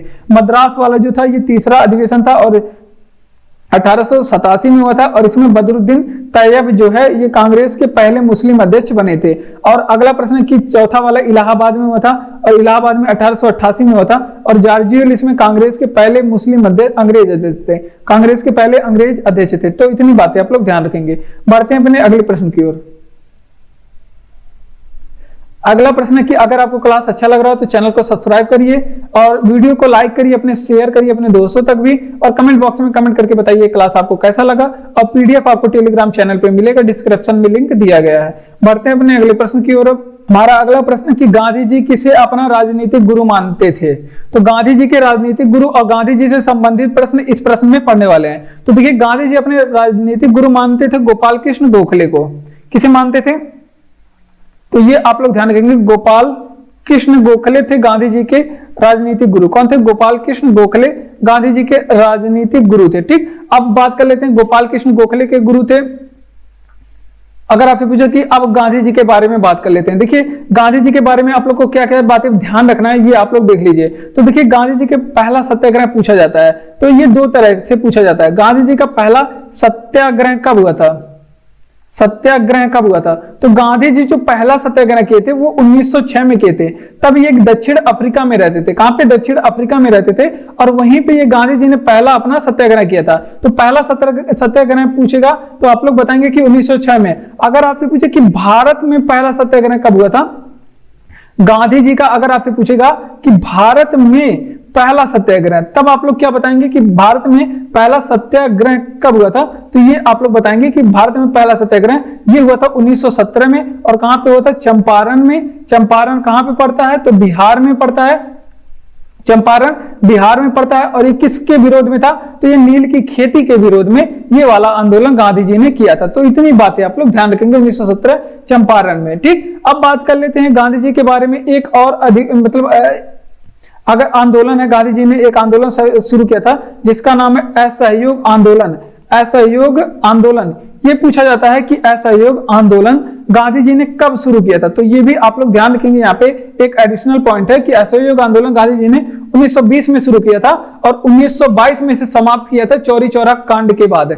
चौरी चौरा कांड के बाद इसे समाप्त किया था। तो ये बातें आप लोग ध्यान रखेंगे। गांधी जी किसे अपना राजनीतिक गुरु मानते थे? तो गोपाल कृष्ण गोखले को ही अपना राजनीतिक गुरु मानते थे। तो ये बात आप लोग ध्यान रखेंगे। और गांधी जी का पहला सत्याग्रह, तो गांधी जी के सत्याग्रह से दो तरह से प्रश्न पूछे जाते हैं। पहला सत्याग्रह पूछा जाता है तो 1906 में बताएंगे, दक्षिण अफ्रीका में तब ये रहते थे। अगर आपसे गांधी जी का भारत में पहला सत्याग्रह कब हुआ? तो 1917 में, तब ये चंपारण बिहार में गए थे और नील की खेती के विरोध में ये सत्याग्रह किए थे। और असहयोग आंदोलन की बात करें तो 1920 में शुरू हुआ था और असहयोग आंदोलन समाप्त के बारे में भी एग्जाम में पूछा जाता है। तो ये बताएंगे कि 1922 में से गांधी जी ने समाप्त किया था चौरी चौरा घटना के बाद, चौरी चौरा कांड के बाद। ठीक, अगला प्रश्न है कि कौन सी नदी धुआंधार जलप्रपात बनाती है? तो देखिए, धुआंधार जलप्रपात की बात करें, नर्मदा नदी बनाती है। कौन सी नदी धुआंधार जलप्रपात बनाती है? तो ये बात आप लोग ध्यान रखेंगे कि नर्मदा नदी धुआंधार जलप्रपात बनाती है। ठीक, अब बात कर लेते हैं, यहां पे नर्मदा ऐसे रहेगा। ठीक, अगर आपसे पूछे कि अब कुछ इंपॉर्टेंट प्रश्नों के बारे में, अगर आपसे पूछे कि नर्मदा नदी का उद्गम कहां से माना जाता है, तो नर्मदा नदी का जो उद्गम है कई बार एग्जाम में पूछा गया है कि अमरकंटक पहाड़ी से। कहां पे? अमरकंटक पहाड़ी से इसका उद्गम हुआ है, अमरकंटक पहाड़ी से, और ये जो है मध्य प्रदेश में पड़ती है। ठीक, अब नर्मदा नदी के पास, अब नर्मदा नदी पे कुछ बांध बनाए गए हैं, कुछ जलप्रपात स्थित है, और भी जलप्रपात हैं। जैसे अगर आपसे पूछे कि नर्मदा नदी के बाद ये प्रवाह कैसी होती है, कहां पे प्रवाह होती है, तो ये भी इंपॉर्टेंट बात है और ये भी एग्जाम में पूछा गया है कि जो नर्मदा नदी है और ताप्ती नदी, ये दोनों नदियां अपने भ्रंश घाटी में बहती हैं। कैसी घाटी में बहती है? भ्रंश घाटी में बहती है। तो ये बातें आप लोग ध्यान रखेंगे, ये भ्रंश घाटी में बहने वाली नदी है। ठीक, अब क्या क्या बातें आप लोग ध्यान रखेंगे? नर्मदा नदी पे कुछ बांध बनाए गए हैं, जैसे अगर सरदार सरोवर बांध, सरदार सरोवर बांध अगर आपसे पूछे कि किस नदी पे बनाए गए हैं, तो नर्मदा नदी पे। और उसके बाद इंदिरा सागर बांध पूछे, इंदिरा सागर बांध पूछे, तो वो भी आपके नर्मदा नदी पे बनाए गए हैं। अब बात कर लेते हैं इंदिरा सागर बांध जो मध्य प्रदेश में है, और सरदार सरोवर बांध गुजरात में बनाया गया। और जलप्रपात हमने बताया कौन कौन सा, तो ये आप लोग ध्यान रखेंगे। कुछ जलप्रपात यहाँ पे कौन कौन से जलप्रपात के बारे में बात करें तो जलप्रपात, एक तो आप लोग धुआंधार जलप्रपात बताएंगे कि नर्मदा नदी पे बनाया गया है। अब कपिल धारा जलप्रपात ये भी बताएंगे, कपिल धारा जलप्रपात ये कहां पे बनाया गया है, तो ये भी नर्मदा नदी पे बनाया गया है। कपिल धारा हो गया, उसके अलावा आप लोग बताएंगे कि दुग्ध धारा जलप्रपात, अगर आपसे पूछे दुग्ध धारा जलप्रपात, तो ये भी आपके नर्मदा नदी पे बनाया गया है। और इसकी लंबाई की बात करें, नर्मदा की लंबाई की बात करें, कितनी है इसकी लंबाई, तो ये आप लोग ध्यान रखेंगे 1312 किलोमीटर इसकी लंबाई है। ठीक, तो इसका रिवीजन करेंगे। देखिए, अगर आपसे पूछे कि कौन सी नदी धुआंधार जलप्रपात बनाती है, तो नर्मदा नदी धुआंधार जलप्रपात बनाती है। प्रवाह कहां पे होती है, तो ये अपने भ्रंश घाटी में बहती है, उद्गम अमरकंटक पहाड़ी से होती है। नर्मदा नदी का जो उद्गम है प्रवाह अपने भ्रंश घाटी में और उद्गम अमरकंटक पहाड़ी से मध्य प्रदेश से, और लंबाई कितनी है 1312 किलोमीटर। और सरदार सरोवर बांध इस पे बना हुआ है गुजरात में, इंदिरा सागर बांध बना हुआ है नर्मदा नदी पर मध्य प्रदेश में, और जलप्रपात कपिल धारा जलप्रपात, दुग्ध धारा जलप्रपात ये नर्मदा नदी पे बनाया गया है। ठीक, अगला प्रश्न है कि 2.5 दिन का झोपड़ा किसने बनवाया था। मोस्ट इंपॉर्टेंट प्रश्न है, ये एग्जाम में पूछा गया है। 2.5 दिन का झोपड़ा किसने बनाया था, कुतुबुद्दीन ऐबक ने बनवाया था। और अजमेर में क्या बनवाया था इसने, 2.5 दिन का झोपड़ा तो इसने अजमेर में बनाया था। और कुतुब मीनार किसने बनाया था, कुतुबुद्दीन ऐबक ने बनवाया था। और इसके अलावा एक चीज और, कुव्वतुल इस्लाम मस्जिद, ये तीनों आप लोग नोट करेंगे। 2.5 दिन का झोपड़ा कुतुबुद्दीन ऐबक ने बनवाया था, और कहां पे बनवाया था, अजमेर में। तो ये बात आप लोग ध्यान रखेंगे। अब कुतुबुद्दीन ऐबक और कौन कौन सी चीज बनाता है, जैसे अगर आपसे पूछे कि क्या बोलते हैं कुतुब मीनार, कुतुब मीनार पूछे किसने बनवाया था, तो ये भी ऐबक ने बनवाया था। और कुव्वत उल इस्लाम मस्जिद किसने बनवाया था, कुव्वत उल इस्लाम जो मस्जिद है आपका वो किसने बनवाया था, तो ये भी आप लोग ध्यान रखेंगे। कुव्वत उल इस्लाम मस्जिद की बात करें तो ये भी और कुतुबुद्दीन ऐबक ने ही बनवाया था, दोनों चीजें। और आप लोग को क्या ध्यान रखना है, तो कुतुब मीनार आपसे पूछे कहां पे है, तो ये दिल्ली में बनवाया था। और कुव्वतुल इस्लाम मस्जिद भी कहां पे है, ये भी दिल्ली में ही स्थित है। तो ये बातें आप लोग ध्यान रखेंगे। अब अगर आपसे पूछे कि कुतुबुद्दीन ऐबक के बारे में, तो ऐबक के बारे में क्या क्या पूछा जाता है कि ये किस वंश का शासक था, तो ये अभी बताएंगे कि गुलाम वंश का शासक था। और गुलाम वंश को ही क्या बोला जाता है, मामलूक वंश बोला जाता है। क्या बोला जाता है, मामलूक वंश या फिर दास वंश इसे बोला जाता है। अब अगर आपसे पूछे कि गुलाम वंश का ये पहला शासक था, पहला शासक था। ठीक, और ये भी पूछा जाएगा कि इसकी मतलब गुलाम वंश की इसने, यहाँ पे देखिए गुलाम वंश की अगर आपसे पूछे कि स्थापना कब हुई थी, तो गुलाम वंश की स्थापना जो है 1206 में हुई थी। कब हुई थी, 1206 में। तो ये सारी बातें आप लोग ध्यान रखेंगे। तो देखिए 2.5 दिन का झोपड़ा किसने बनवाया था, कुतुबुद्दीन ऐबक ने अजमेर में 2.5 दिन का झोपड़ा बनाया था। अब बात कर लेते हैं, अगर आपसे पूछे कि कुतुबुद्दीन ऐबक किस वंश का शासक था, तो गुलाम वंश है जिसे मामलूक वंश भी बोलते हैं, दास वंश भी बोलते हैं, और इस वंश का शासक कुतुबुद्दीन ऐबक था। और पहला शासक अगर आपसे पूछे कुतुबुद्दीन मतलब गुलाम वंश का पहला शासक कौन था, तो कुतुबुद्दीन ऐबक था। और इसने गुलाम वंश की स्थापना 1206 में हुई की थी। 1210 में ये पोलो खेलते समय घोड़े पर से गिर करके मृत्यु हो जाती है। फिर इसके बाद शासक इल्तुतमिश बनता है जो इसके गुलाम और दामाद थे। ठीक, अगर आपसे पूछे कि कुतुब मीनार का निर्माण दिल्ली में किया इसने, और कुव्वतुल इस्लाम मस्जिद भी इसने दिल्ली में बनवाया था। और अजमेर जो 2.5 दिन का झोपड़ा था उसे अजमेर राजस्थान में बनवाया था। तो ये बातें आप लोग ध्यान रखेंगे। अंतरराष्ट्रीय शांति और सुरक्षा को बनाए रखने की जिम्मेदारी किसकी है, तो अंतरराष्ट्रीय शांति और सुरक्षा बनाए रखने की जिम्मेदारी यूएनओ सुरक्षा परिषद की है। किसकी, यूएनओ के सुरक्षा परिषद की है। अब सुरक्षा परिषद हमारे लिए कैसे इंपॉर्टेंट है, तो सुरक्षा परिषद से क्या क्या चीजें पूछी जाती हैं, तो देखिए सुरक्षा परिषद में सबसे पहले बात ये पूछा जाता है कि सुरक्षा परिषद में कुल सदस्य कितने हैं, तो कुल सदस्य 15 बताएंगे। और जिसमें से अगर आपसे पूछे कि सुरक्षा परिषद में अस्थायी सदस्य कितने हैं, तो अस्थायी सदस्य हैं 5। और जो अस्थायी सदस्य हैं इनके पास कौन सी पावर है, वीटो पावर है। कैसा पावर है, वीटो पावर है। ये बात आप लोग ध्यान रखेंगे। और अस्थायी सदस्य अगर आपसे पूछे सुरक्षा परिषद में कितने हैं, तो 10 अस्थायी सदस्य हैं, और जिनका जो कार्यकाल होता है वो 2 वर्ष पे 1/3 होता है। कितना, अगर आपसे पूछे कि इसका अस्थायी सदस्य जो होते हैं उनका कार्यकाल कितना होता है, तो अगर आपसे पूछे कि इनका कार्यकाल बताइए, तो कार्यकाल जो होता है इनका 2 वर्ष होता है। कितना, 2 वर्ष होता है। तो ये सारी बातें आप लोग ध्यान रखेंगे।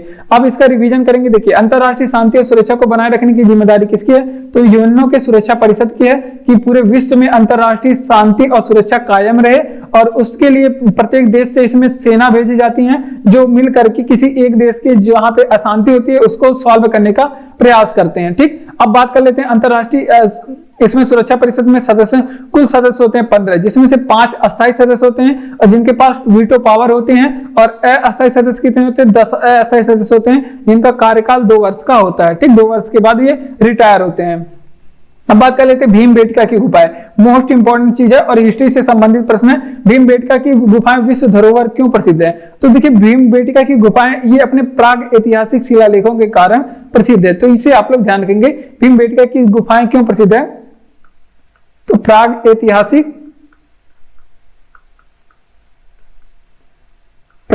ऐतिहासिक शिलालेख के कारण ये प्रसिद्ध है। ठीक, इसके कारण ये प्रसिद्ध है। ठीक, ये बात आप लोग ध्यान रखेंगे। अब बात कर लेते हैं भीमबेटका की गुफा। मोस्ट इंपोर्टेंट चीज तो पूछा गया है कि ये स्थित कहां पे। तो अगर आपसे पूछे कि भीमबेटका की गुफाएं स्थित कहां पे है, तो आप लोग बताएंगे कि ये मध्य प्रदेश में स्थित है। आपके कहां पे? मध्य प्रदेश में स्थित है। अब कुछ गुफाओं के बारे में देख लेते हैं। जैसे अगर आपसे पूछे कि तलजा की गुफाएं कहां पे स्थित है, तलाजा लिखा रहता है यार। अगर आपसे पूछे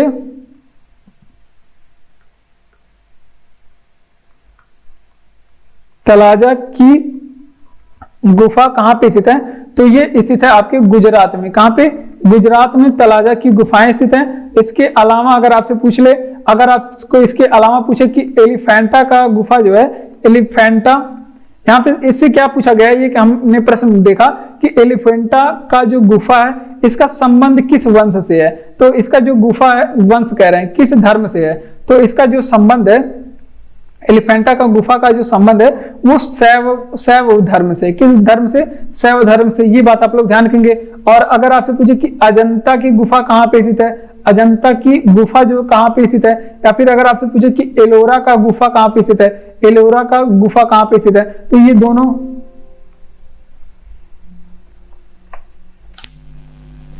दोनों गुफाएं आपके अजंता एलोरा दोनों आप लोग ध्यान रखेंगे। ये है आपके औरंगाबाद में। कहां पे? औरंगाबाद में। और औरंगाबाद का नाम चेंज हो गया है, ये महाराष्ट्र में है। कहां पे? महाराष्ट्र में। संभाजी नगर हो गया, तो महाराष्ट्र में ये स्थित है। तो इतनी बातें आप लोग ध्यान रखेंगे। अब इसका रिवीजन करेंगे। देखिए, भीमबेटका विश्व धरोहर क्यों प्रसिद्ध है? तो भीमबेटका, पहले तो यही आप लोग ध्यान रखेंगे, स्थित कहां पे? मध्य प्रदेश में। खजुराहो मंदिर कहां पे है? मध्य प्रदेश में। तो ये दोनों बातें बहुत इंपॉर्टेंट है क्योंकि पूछी गई है। और ये प्राग ऐतिहासिक शिलालेखों के कारण, अपने प्राग ऐतिहासिक शिलालेखों के कारण ये प्रसिद्ध है जो भीमबेटका की गुफा है। तलजा की गुफाएं कहां पे है? आप लोग को शायद पता होगा, मध्य प्रदेश, गुजरात में है। एलिफेंटा की गुफा अगर आपसे पूछे तो संबंध इसका शैव धर्म से पूछा गया, शैव धर्म से ये संबंधित है। और इसके अलावा अजंता की गुफा पूछ ले या फिर एलोरा की गुफा पूछ ले, तो ये औरंगाबाद महाराष्ट्र में स्थित है। ठीक, कौन नीला लिटमस पेपर को लाल कर देता है? तो देखिए, नीला लिटमस को लाल करने का जो गुण होता है वो किसमें पाया जाता है? वो क्षार में पाया जाता है। आप लोग को भली बात पता है, लेकिन यहाँ पे क्षार नहीं दिया था। यहाँ पे ऑप्शन में सिरका दिया था। क्या दिया था? ऑप्शन में सिरका दिया था। और सिरका का पीएच आप लोग को शायद ही पता होगा, 2 होता है। तो सिरका का पीएच जब किसी भी विलियन का पीएच जो है वो 2 से कम होगा तो वो कैसा विलियन होगा? तो वो क्षारीय विलियन होगा। कैसा विलियन होगा? जो 7 से कम होगा वो क्षारीय विलियन होगा। अब क्षार के गुणों के बारे में कुछ चीजें देख लेते हैं। अगर आपसे पूछे क्षार के बारे में, तो क्षार के बारे में सबसे पहले यही आप लोग बताएंगे कि इसका स्वाद कैसा होता है। तो स्वाद इसका हमेशा खट्टा होता है। कैसा होता है? खट्टा होता है। और बात कर लेते हैं इसका पीएच वैल्यू कितना होता है। तो पीएच हमेशा 7 से कम होगा। क्या होगा? 7 से कम। अगर 7 है तो उदासीन हो जाएगा। अगर 7 ही है किसी विलियन का पीएच मान, तो वो उदासीन हो जाएगा, उसमें कोई भी स्वाद नहीं होगा, तो स्वादहीन हो जाएगा। अब क्षार हो गया। और दूसरा कौन सा होता है? क्षार और सॉरी क्या यार, गलत हो गया। तो देखिए, तो यहाँ पे जो नीला लिटमस को लाल कर देगा वो होगा अम्ल। कैसा होगा? वो अम्ल होता है। अम्ल का गुण होता है कि नीला लिटमस पेपर को लाल कर देता है। तो ये गुण है अम्ल का। ठीक, यहाँ पे थोड़ी सी गलती हो गई है, क्योंकि अम्ल किसे कहते हैं? जिसका पीएच मान 7 से कम होता है उसको अम्ल कहते हैं, और जिसका पीएच मान 7 से अधिक होता है उसे क्या बोलते हैं? क्षार बोलते हैं। तो ये थोड़ी सी गलती हो गई थी, आप लोग उसको मैनेज कर लीजिएगा। अब क्षार के बारे में देख लेते हैं। क्षार के बारे में सबसे पहले यही बताएंगे, क्षार स्वाद में कैसा होता है? कड़वा होता है। कैसा होता है? कड़वा स्वाद। मतलब क्षार स्वाद में कड़वा होता है। अगर आपसे पूछे कि इसका पीएच कितना होता है, तो इसका पीएच हमेशा 7 से अधिक होगा। कितना? 7 से अधिक होगा। ठीक, ये बातें आप लोग ध्यान रखेंगे। अब यहाँ पे क्या आप लोग को ध्यान रखना है? ये स्वाद में कड़वा होता है और ये इसका पीएच 7 से हमेशा अधिक होता है। अब अगर आपसे पूछे कि 7 पीएच मान किसी चीज का है, तो ये विलियन जो होगा उदासीन होगा। कैसा? उदासीन होगा। ठीक, और क्षार का एक गुण और आप लोग ध्यान रखेंगे कि क्योंकि ये क्या याद रखेंगे, ये लाल लिटमस को कैसा कर देता है, लाल लिटमस को ये नीला कर देता है, लाल लिटमस को नीला कर देता है, ये क्षार का गुण है, मतलब उल्टा होता है, थोड़ा सा उल्टा आप लोग ध्यान रखेंगे।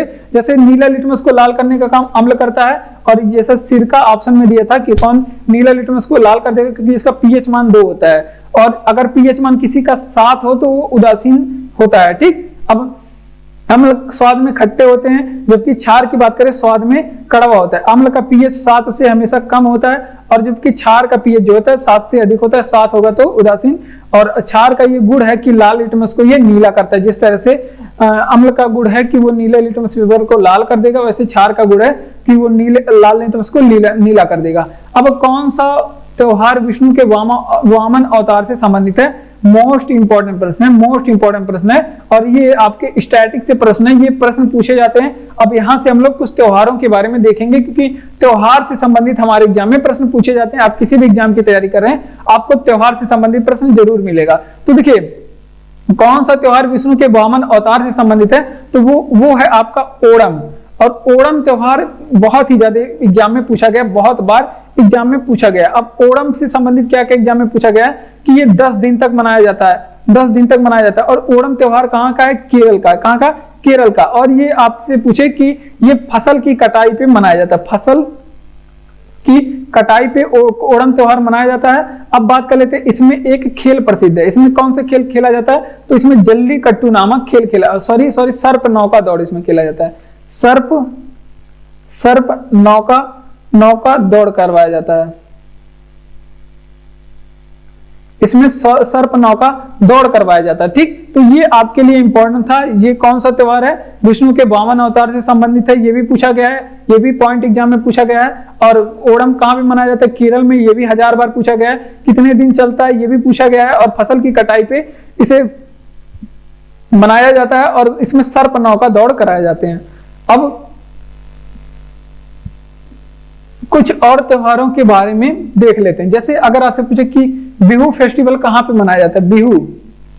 बिहू फेस्टिवल जो है वो असम में मनाया जाने वाला फेस्टिवल है। कहां पे? असम में। अब जबकि ओणम पूछे तो केरल में, अब जबकि पोंगल पूछ ले तब कहां पे?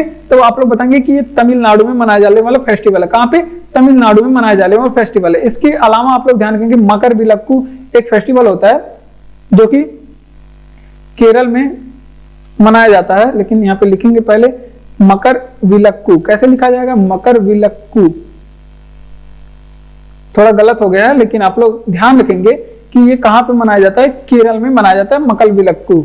ठीक, तो यहाँ पे फसलों से त्योहारों से संबंधित हम लोग ने कुछ प्रश्न पढ़े। जैसे कौन सा त्योहार विष्णु के वामन अवतार से संबंधित है? तो आप लोग बताएंगे कि ओणम त्योहार विष्णु के वामन अवतार से संबंधित है, केरल में मनाया जाता है, 10 दिन तक चलता है, फसल की कटाई पे फेस्टिवल मनाया जाता है। और इसमें खेल कौन से होते हैं? सर्प नौका दौड़ खेल कराए जाते हैं। बिहू जो फेस्टिवल है वो असम में मनाया जाता है। पोंगल जबकि पूछे तो तमिलनाडु में मनाया जाता है, जो कि मकर विलक्कू की बात करें केरल में मनाया जाने वाला फेस्टिवल है। उड़ीसा में ब्रिंगा क्या होता है? तो उड़ीसा में जो ब्रिंगा होता है वो झूम कृषि होता है। झूम कृषि की जाती है ना, झूम कृषि। तो ये काट के किया जाता है, पेड़ पौधों को जहाँ पे काट के अधिक पेड़ पौधे होते हैं उनको काट करके वहां पे खेती की जाती है, उसे झूम कृषि कहते हैं। और फिर जब वो उपजाऊपन वहां पे खत्म हो जाता है तो आगे जाकर के कहीं पे पेड़ पौधों की कटाई की जाती है, स्थान को साफ किया जाता है, फिर वहां पे कृषि की जाती है। तो जो है उड़ीसा में ब्रिंगा जो होता है वो झूम कृषि का स्थानीय नाम होता है। क्या होता है? झूम कृषि का स्थानीय नाम होता है। तो ये बातें आप लोग ध्यान रखेंगे। अब झूम कृषि के बारे में इसे ही क्या बोला जाता है? तो ये इसे क्या कहा जाता है? झूम कृषि का अन्य नाम अगर आपसे पूछे क्या है तो इसे स्थानांतरित कृषि कहा जाता है। क्या कहा जाता है? स्थानांतरित। हमने बताया ना कि पेड़ पौधे जब वहां पे जो जमीन होती है वहां पे उपजाऊपन खत्म हो जाता है तो उस जमीन को छोड़ दिया जाता है, फिर वही काम दूसरे जगह जाकर के पेड़ पौधों की कटाई की जाती है, फिर वहां पर खेती की जाती है। इसके रोकथाम के लिए भी कदम उठाए जा रहे हैं। तो इसे क्या बोलते हैं? स्थानांतरित कृषि बोलते हैं। ठीक, एक स्थान को छोड़ करके दूसरे स्थान पे जाकर के कृषि करना, इसके वजह से इसे स्थानांतरित कृषि कहते हैं। और इसे ही स्लैश एंड बर्न बोलते हैं। क्या बोलते हैं? इसे स्लैश एंड बर्न बोलते हैं। ठीक, ये बातें आप लोग ध्यान रखेंगे। तो ये था आपका जो झूम कृषि है, झूम कृषि इंपॉर्टेंट है, ये आप लोग ध्यान रखेंगे। अब हमारे भारत में कुछ प्रकार की कृषि है और उनके कुछ नाम है। जैसे अगर आपसे पूछे कि औद्योगिक कृषि किसे बोलते हैं, किस कृषि को औद्योगिक कृषि बोलेंगे, तो ऐसी कृषि जिसमें नगदी फसल उगाते हैं, ऐसी कृषि जिसमें नगदी फसल उगाते हैं उसे क्या बोलते हैं, उसे बोलते हैं औद्योगिक कृषि। नगदी फसल क्या हो गया, जिसे बेच करके आपको तुरंत पैसा मिल जाए उसे बोलते हैं नगदी फसल। ठीक, अगर आपसे पूछे कि सीढ़ीदार कृषि कहां पे की जाती है, तो पर्वतों के ढाले पे पानी को रोकने के लिए सीढ़ीदार कृषि की जाती है, तो इसे बोलते हैं सीढ़ीदार कृषि, क्योंकि वहां पे पर्वतों, जहां पे पर्वतीय क्षेत्र होता है वहां पर पानी पर्वतों के ढाल पे नहीं रुकेगा, तो उससे जो है उसके समाधान के लिए पर्वतों पे किनारे किनारे जो है सीढ़ी नुमा संरचना बनाई दी जाती है, जिसको लास्ट में छोर पे, सीढ़ी के छोर पर मेड़ बना दिया जाता है, जिसे जब बरसात होती है तो पूरे जो भी सीढ़ीदार बनाए जाते हैं, सीढ़ीदार, उस पर क्या होते हैं कि पानी रुक जाता है। तो सीढ़ीदार जो कृषि होती है वो आप लोग ध्यान रखेंगे, ये पहाड़ी ढाल पे होती है। कहां पे होती है, पहाड़ी ढाल पर की जाती है। कहां पे, ये पूछा जाता है कि कहां पे की जाती है, तो पहाड़ी ढाल पर की जाती है। अब जबकि कृषि क्षेत्र में एक मोस्ट इंपॉर्टेंट प्रश्न है कि बोरलॉग पुरस्कार किस क्षेत्र में दिया जाता है, बोरलॉग पुरस्कार, तो ये आप लोग ध्यान रखेंगे बोरलॉग पुरस्कार के बारे में। तो ये कृषि क्षेत्र में दिए जाने वाला पुरस्कार है, किस क्षेत्र में, कृषि क्षेत्र में दिया जाने वाला पुरस्कार है। तो अब इसका सारे प्रश्नों का रिवीजन करेंगे। देखिए उड़ीसा में ब्रिंगा क्या होता है, तो झूम कृषि का एक स्थानीय नाम होता है ब्रिंगा, क्या कहते हैं इसे, झूम कृषि का स्थानीय नाम होता है। औद्योगिक कृषि किसे बोलते हैं, तो नगदी फसल उगाते हैं जहां पे, उस कृषि को औद्योगिक कृषि कहते हैं। उसके अलावा सीढ़ीदार कृषि की बात करें तो पहाड़ी ढाल पर सीढ़ीदार कृषि होती है। स्थानांतरित कृषि कहते हैं, और झूम कृषि को स्थानांतरित कृषि कहते हैं, और स्लैश एंड बर्न कृषि भी बोलते हैं। अगला प्रश्न कि आर्थिक सर्वेक्षण कौन प्रकाशित करता है, तो देखिए यहाँ पे प्रकाशित करने की बात करें, कुछ रिपोर्ट हमारे भारत में या फिर विश्व में जारी की जाती है और ये हमारे एग्जाम में पूछा जाता है कि फला रिपोर्ट कौन जारी करता है। तो आर्थिक सर्वेक्षण रिपोर्ट कौन जारी करता है, तो वित्त से संबंधित है, तो वित्त मंत्रालय जारी करेगा। कौन, वित्त मंत्रालय आर्थिक सर्वेक्षण रिपोर्ट जारी करता है। अब कुछ रिपोर्ट के बारे में देख लेते हैं। जैसे अगर आपसे पूछे कि मुद्रा एंड वित्त संबंधी रिपोर्ट कौन जारी करता है, मुद्रा और वित्त संबंधित रिपोर्ट कौन जारी करता है, तो ये भारतीय रिजर्व बैंक ऑफ इंडिया जारी करता है। कौन, आरबीआई जारी करता है। अगर आपसे पूछे कि विश्व विकास बैंक के बारे में, विश्व विकास रिपोर्ट कौन जारी करता है, विश्व विकास रिपोर्ट कौन जारी करता है, तो विश्व विकास रिपोर्ट जारी करता है ये विश्व बैंक जारी करता है। कौन, विश्व बैंक जारी करता है। अगर आपसे पूछे कि वहीं पे मानव विकास रिपोर्ट कौन जारी करता है, मानव विकास रिपोर्ट, ये सभी एग्जाम में पूछे गए हैं क्योंकि ये करंट से भी पूछे जाते हैं कि फला रिपोर्ट कौन जारी करता है, तो मानव विकास रिपोर्ट के बारे में आप लोग बताएंगे। इसे जारी करने का काम यूएनडीपी करता है। कौन करता है, यूएनडीपी करता है। और एक दो बातें और आप लोग ध्यान रखेंगे। अगर आपसे पूछे कि प्रेस स्वतंत्रता, ये हजारों बार एग्जाम में पूछा गया है कि प्रेस स्वतंत्रता सूचकांक कौन सा संस्था जारी करता है, प्रेस स्वतंत्रता सूचकांक। सूचकांक का मतलब भी आपका रिपोर्ट होता है और इसको जारी करने का काम कौन करता है, रिपोर्टर्स विदाउट बॉर्डर। कौन करता है, ये आप लोग ध्यान रखेंगे, रिपोर्टर्स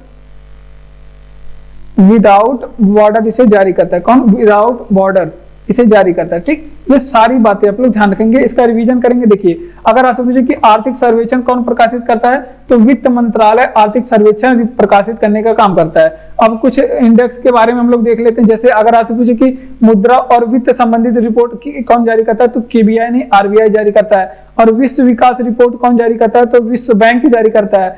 और मानव विकास रिपोर्ट कौन जारी करता है, यूएनडीपी करता है। कौन, मानव विकास रिपोर्ट कौन जारी करता है, यूएनडीपी जारी करता है। और प्रेस स्वतंत्रता सूचकांक कौन जारी करता है, ये आपके रिपोर्टर्स विदाउट बॉर्डर जारी करता है, रिपोर्टर्स विदाउट बॉर्डर जारी करता है। ठीक, बढ़ते हैं अपने अगले प्रश्न की ओर।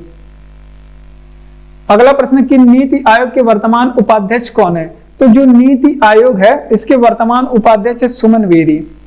यहाँ पे पूछा जाता है कि नीति आयोग के वर्तमान उपाध्यक्ष कौन है और नीति आयोग के पहले उपाध्यक्ष कौन थे जब नीति आयोग की स्थापना हुई थी। और ये भी पूछा जाता है कि नीति आयोग के सीईओ कौन है और नीति आयोग के अध्यक्ष कौन है और नीति आयोग की स्थापना कब हुई थी। तो अगर आपसे पूछे कि नीति आयोग के बारे में, तो अगर आपसे पूछे कि स्थापना बताइए कब हुई थी, तो ये आप लोग बताएंगे कि इसकी स्थापना हुई थी तो योजना आयोग का नाम बदल करके नीति आयोग किया गया और इसका जो स्थापना हुआ है 1 जनवरी 2015 को हुआ था। कब, 1 जनवरी 2015 को।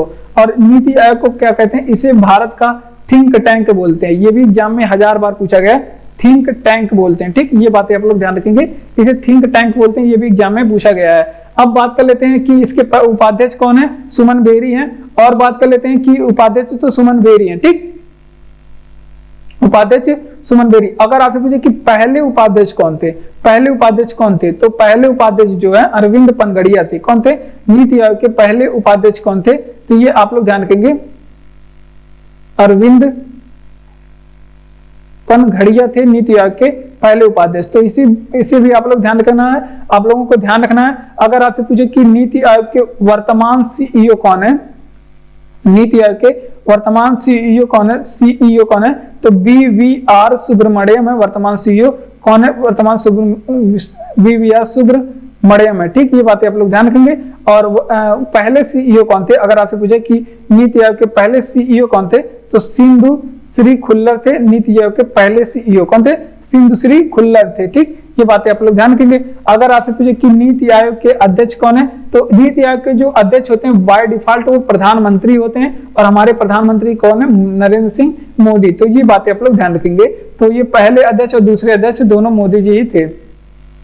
नीति आयोग के वर्तमान उपाध्यक्ष कौन है, तो नीति आयोग के वर्तमान उपाध्यक्ष हैं आपके सुमन बेरी जी। कौन है, सुमन बेरी।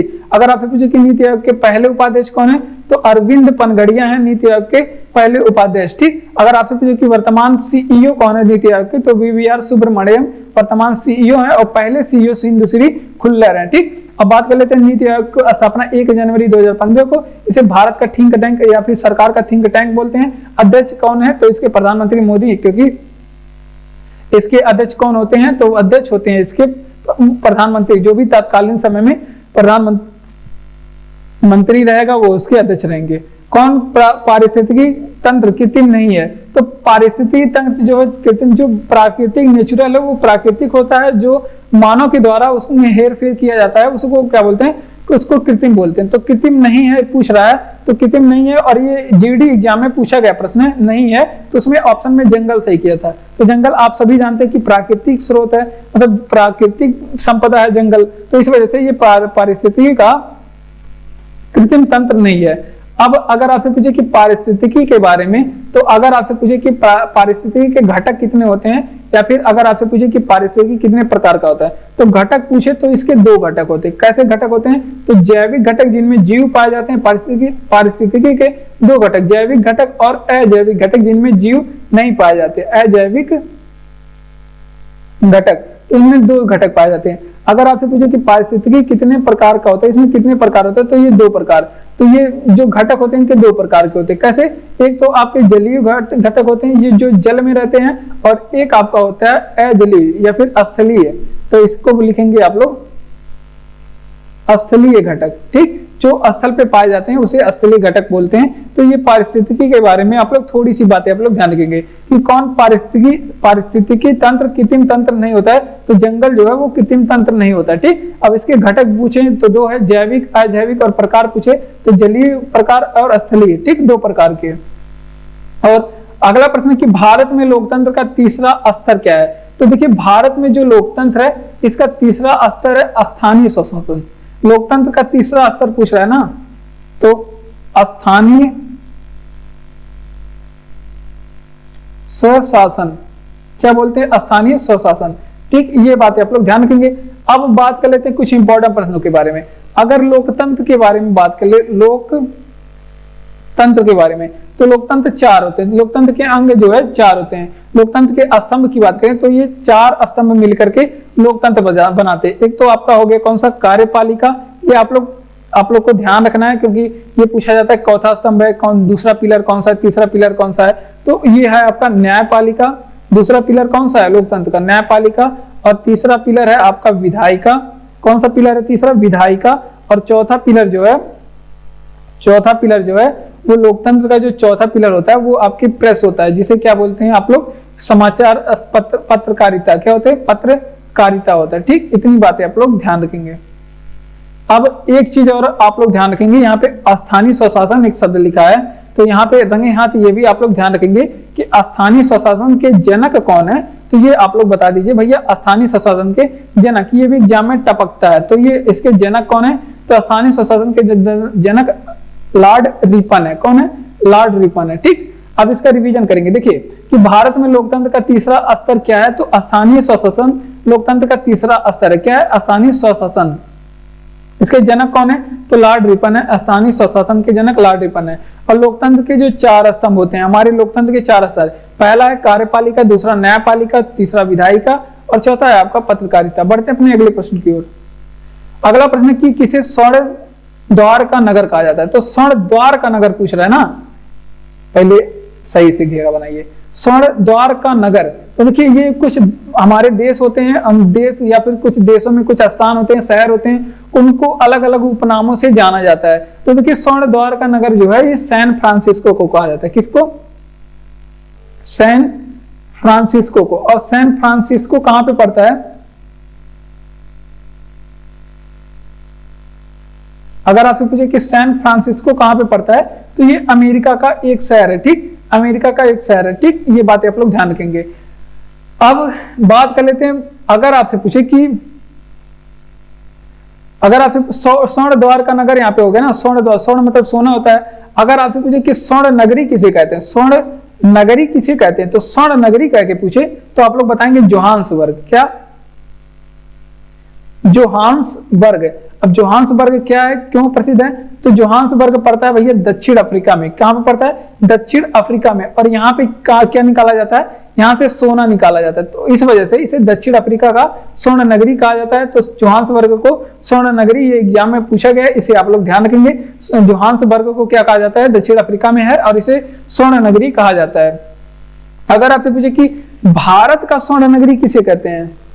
भारत का स्वर्ण नगरी, ये भी एग्जाम में पूछा गया कि भारत का स्वर्ण नगरी किसे कहते हैं? तो जैसलमेर को कहते हैं। किसे? जैसलमेर को भारत का स्वर्ण नगरी कहते हैं। और जैसलमेर कहाँ पे पाया जाता है? ये राजस्थान का एक राज्य है। अब बात कर लेते हैं कुछ उपनाम के बारे में। जैसे अगर आपसे पूछे कि लघु यूरोप किसे कहते हैं, भारत का लघु यूरोप किसे कहते हैं, तो लघु यूरोप जो है फ्रांस को कहते हैं। किसे कहते हैं? भारत का लघु यूरोप जो है फ्रांस को। अगर आपसे पूछे कि यूरोप का रोगी किसे कहते हैं, यूरोप का रोगी किस देश को कहते हैं, तो यूरोप का रोगी किसे कहते हैं? तुर्की कंट्री को यूरोप का रोगी कहते हैं। किसको? तुर्की को यूरोप का रोगी कहते हैं। एक चीज और, अगर आपसे पूछे कि दक्षिण का ब्रिटेन किसे कहते हैं, दक्षिण का ब्रिटेन किस देश को कहते हैं, तो न्यूजीलैंड को बोलते हैं दक्षिण का ब्रिटेन। किसे? क्योंकि न्यूजीलैंड दक्षिण में है, ऑस्ट्रेलिया के पास में, तो न्यूजीलैंड को क्या बोलते हैं? दक्षिण का ब्रिटेन बोलते हैं।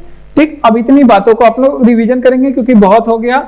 आज की क्लास में कह रहा है कि किसे स्वर्ण द्वार का नगर कहते हैं, तो स्वर्ण द्वार का नगर पूछे तो सैन फ्रांसिस्को को। देखिए यहाँ पे 3 तरह के प्रश्न बनते हैं। स्वर्ण द्वार का नगर तो सैन फ्रांसिस्को अमेरिका में है। अगर आपसे पूछे कि स्वर्ण नगरी जोहान्सबर्ग जो कि दक्षिण अफ्रीका में है। और भारत का स्वर्ण नगरी अगर आपसे पूछे कि भारत का स्वर्ण नगरी किसे बोलते हैं, तो भारत में स्वर्ण नगरी जैसलमेर राजस्थान में है। और उसके अलावा दक्षिण का ब्रिटेन किसे बोलते हैं? न्यूजीलैंड को बोलते हैं।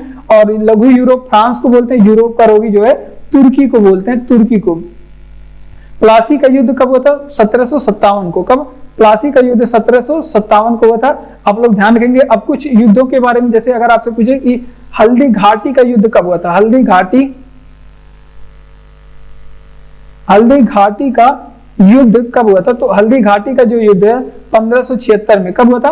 1576 में। चंदावर का युद्ध अगर आपसे पूछे, चंदावर का युद्ध अगर आपसे पूछे कब हुआ था, तो ये हुआ था 1194 में। चंदावर का युद्ध 1194। एक मोस्ट इंपोर्टेंट, 2 मोस्ट इंपोर्टेंट युद्ध है जो पूछा जाता है कि दसराग युद्ध किस नदी के किनारे हुआ था?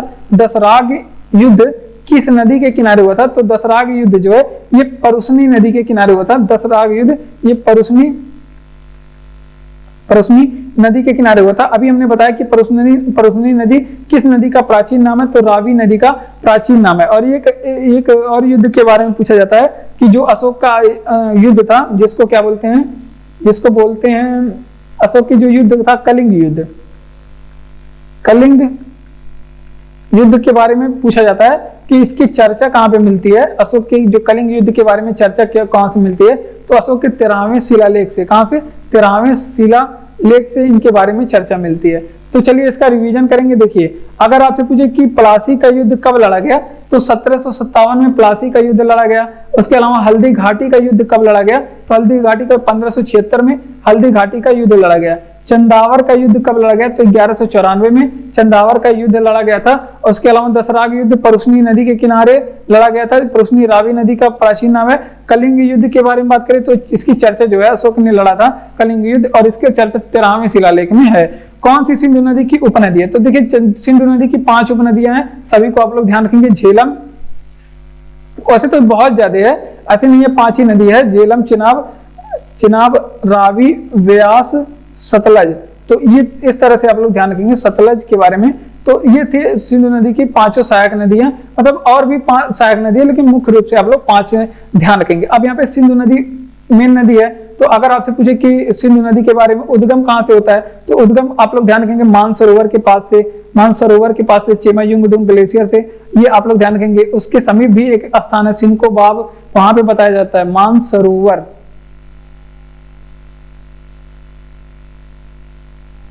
मानसरोवर से यहाँ पे हुआ, तिब्बत में पड़ता है। अब इसकी लंबाई 2880 किलोमीटर है। कितनी है? 2880 किलोमीटर है। अगर आपसे पूछे कि ये सिंधु नदी की लंबाई 2880 किलोमीटर है। अब बात कर लेते हैं, अगर आपसे पूछे कि ये जल कहाँ पे गिराती है, जल गिराने का काम आगे चल के ये जल कहाँ पे गिराती है, तो ये बंगाल की खाड़ी में अरब सागर में, कहाँ पे? अरब सागर में अपने जाकर के जल पूरा गिरा देती है। तो ये पूरी बातें आप लोग सिंधु नदी के बारे में ध्यान रखेंगे। अब अगर आपसे पूछे कि ये सिंधु नदी, एक और इंपॉर्टेंट चीज ध्यान रखेंगे, ये किसके बीच में प्रवाहित होती है? तो यहाँ पे 2 पर्वत के बीच में प्रवाहित होती है। ये लद्दाख एंड जास्कर पर्वत के बीच में प्रवाहित होती है। लद्दाख एंड जास्कर पर्वत के बीच में प्रवाहित होती है। तो ये सारी बातें आप लोग ध्यान रखेंगे। तो इसका रिवीजन करेंगे। देखिए कौन सी सिंधु नदी की उपनदी है? तो झेलम नदी, झेलम, चिनाब, रावी, व्यास, सतलज, ये सिंधु नदी की सहायक नदियां है। उद्गम कहां से होती है? तो मानसरोवर से होती है, और 2880 किलोमीटर इसकी लंबाई है, और इसके बीच में किन पर्वतों के बीच में बहती है? तो ये लद्दाख और जास्कर पर्वतों के बीच में ऐसे करके बहती है, ऐसे एकदम मस्त से। अगर आपसे पूछे कि गिरने का काम ये कहाँ पे जाकर के अपना जल समाप्त करती है, या फिर किस कहाँ पे जाकर के जल गिराती है? तो अरब सागर में गिराती है। बढ़ते हैं अपने अगले प्रश्न की ओर। तो जय हिंद। आज की क्लास में बस इतना ही। अगर आपको क्लास अच्छा लगा हो तो क्लास को लाइक करिए, चैनल को सब्सक्राइब करिए, अपने दोस्तों तक भी इस क्लास को शेयर करिए, ताकि वो भी इस क्लास को ले सकें और इसका फायदा उठा सकें। और आप किसी भी परीक्षा की तैयारी कर रहे हैं तो ये आपके लिए बहुत ही ज्यादा इंपॉर्टेंट क्लास है, और इससे संबंधित जितने भी प्रश्न बनेंगे हम लोगों ने पढ़ा, आप लोगों ने अच्छे से देखा। तो चलिए हम लोग आज की क्लास में बस इतना ही रहने देते हैं। आप लोग पढ़ेंगे, मुस्कुराएंगे, हंसेंगे, खेलेंगे, कूदेंगे। मिलते हैं अपने अगले वीडियो में, अगले क्लास में।